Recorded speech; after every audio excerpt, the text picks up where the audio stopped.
அனைவருக்கும் வணக்கம். Welcome to our channel பொற்காலம். இந்த வருடம் 2026 அக்னி நட்சத்திரம் இன்று மே 4ஆம் தேதி தொடங்கி மே 28ஆம் தேதி முடிகிறது. இந்த அக்னி நட்சத்திர காலமான 25 நாட்களை பற்றிய ஒரு சிறப்பு பதிவு தான் இன்றைக்கி நம்ம பார்க்க போகிறோம். வாங்க நம்ம வீடியோக்குள்ளே போகலாம். அக்னி நட்சத்திரம் என்பது சூரிய பகவான் வெயிலால் சுற்றரிக்கும் காலமாகும். அக்னி நட்சத்திரம் என்பது வெறும் ஒரு பருவகால நிகழ்வு மட்டுமல்ல, அது ஆன்மீக சிந்தனை, சுய கட்டுப்பாடு மற்றும் பக்தி ஆகியவற்றில் தீவிர கவனம் செலுத்துவதற்கான ஒரு காலமாகும். இந்த நாட்களில் ஏற்படும் தோஷங்களிலிருந்து விடுபட சிவபெருமானின் நெற்றிக் கண்ணிலிருந்து வெளிப்பட்ட தீப்பொறியிலிருந்து அவதரித்த முருகப்பெருமானை வழிபட வேண்டும். முருகப்பெருமான் அக்னி நட்சத்திர காலத்தில் வழிபடுவதால் தைரியம், மதிப்பு, மரியாதை, மகிழ்ச்சி, செல்வ வளம் ஆகியவை வாழ்வில் அதிகரிக்கும் என்பது நம்பிக்கை. அக்னி நட்சத்திரமானது மே 4ஆம் தேதி சித்திரை 21 திங்கட்கிழமையன்று ஆரம்பித்து மே 28ஆம் தேதி வைகாசி 14 வியாழக்கிழமையன்று முடிவடைகிறது. சுமார் 25 நாட்கள் சூரியனின் தாக்கம் அதிகமாக இருக்கும் என்பதால் வழக்கத்தை விட வெப்பம் சற்று கூடுதலாக உணரப்படும். தமிழகத்தின் பல மாவட்டங்களில் வெயில் 100 டிகிரியை தாண்டியுள்ள நிலையில் மே 4 முதல் வெப்பநிலை மேலும் 3 முதல் 5 டிகிரி பாரன்ஹீட் வரை உயரக்கூடும் என்று எச்சரிக்கப்பட்டுள்ளது. குறிப்பாக உள் மாவட்டங்களில் அனல் காற்று வீச வாய்ப்புள்ளதால் மக்கள் மிகுந்த எச்சரிக்கையுடன் இருக்குமாறு கேட்டுக்கொள்ளப்படுகிறார்கள். வட தமிழகமான வேலூர், ராணிப்பேட்டை, திருப்பத்தூர் மற்றும் சென்னை, மத்திய மற்றும் தெற்கு மாநிலங்களான கரூர், ஈரோடு, திருச்சி, மதுரை மற்றும் பரமத்தி வேலூர் போன்ற மாவட்டங்களில் வெயிலின் தாக்கம் கடுமையாக இருக்கும் என்று வானிலை ஆய்வு மைய அறிக்கை வெளியிட்டுள்ளது. உள் மாவட்டங்களில் வெப்பம் சில இடங்களில் 110 டிகிரி பாரன்ஹீட்டை, அதாவது 43 டிகிரி செல்சியஸ் எட்டக்கூடும் என்றும் கணிக்கப்பட்டுள்ளது.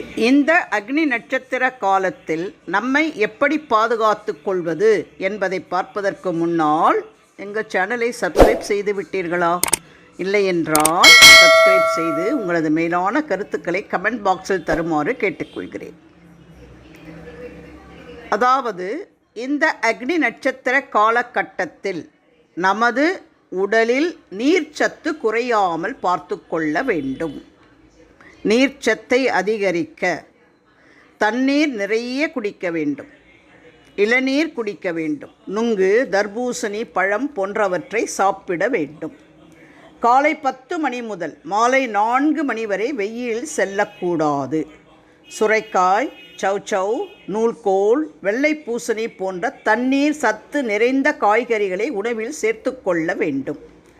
இரவில் வெகுநேரம் போன் பார்ப்பதை தவிர்க்க வேண்டும். அதிக சூடான உணவுகளை தவிர்த்து குளிர்ச்சியான உணவுகளை சாப்பிடுவது நல்லது. தாகமெடுத்தால் சோடா, கூல்ட்ரிங்க்ஸ் போன்ற பாட்டிலில் அடைக்கப்பட்ட குளிர்பானங்களை குடிக்காமல் இருப்பதும் நல்லது. கருப்பு நிற ஆடைகளை அணியக்கூடாது. வெளியில் செல்ல வேண்டிய சூழ்நிலை ஏற்பட்டால் தண்ணீர் பாட்டில், குடை, சௌகரியமான செருப்புகளை பயன்படுத்த வேண்டும். முடிந்தவரை ஆட்டோ அல்லது கார்களில் செல்வது நல்லது. இந்த அக்னி நட்சத்திர காலத்தில் செய்ய வேண்டியவை: சீமந்தம், மஞ்சள் நீராட்டு விழா, திருமண மண்டபம் மற்றும் தொழில் சார்ந்த கடைகளின் கட்டுமான பணிகளை தொடங்குதல், உபநயனம், பரிகார வேள்விகள் ஆகியவற்றை செய்யலாம். இந்த அக்னி நட்சத்திர காலத்தில் அனைத்து சிவன் கோவில்களிலும் ஒரு சிறப்பு அபிஷேகம் நடத்தப்படும்.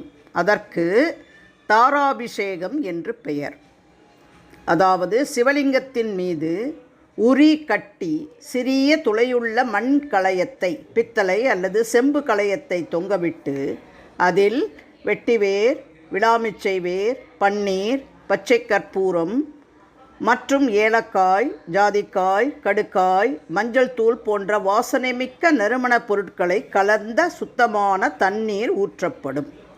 அந்த நீரின் துளிகள் கலயத்தின் துளை வழியாக லிங்கத்தின் மேல் நாள் முழுவதும் சொட்டு சொட்டாக விழும் வண்ணம் செய்வர். மூலிகைகள் நீர்த்தாரைகளாக விழுந்து சிவனுக்கு குளிர்ச்சி தர உதவும். இதற்கு பெயரே தாராபிஷேகம் என்று பெயர். அக்னி நட்சத்திர காலத்தில் சிவபெருமானுக்கு தாராபிஷேகம் செய்வதால் சிவன் தன் பக்தர்களை அக்னி நட்சத்திர வெப்பத்திலிருந்து காப்பார் என்றும் மழை பொழிய வைத்து பூமியில் சுபிட்சத்தை உண்டாக்குவார் என்றும் நம்பப்படுகிறது. அக்னி நட்சத்திரம் அல்லது கத்திரி வெயில் பற்றிய இந்த சிறப்பு பதிவு உங்களுக்கு பிடித்திருந்தால் உங்கள் உற்றார் உறவினர் நண்பர்களுக்கு மறக்காமல் ஷேர் பண்ணுங்கள். வேறு ஒரு சிறப்பான பயனுள்ள பதிவோடு உங்களை சந்திக்கும் வரை விடைபெறுகிறேன். நன்றி, வணக்கம்.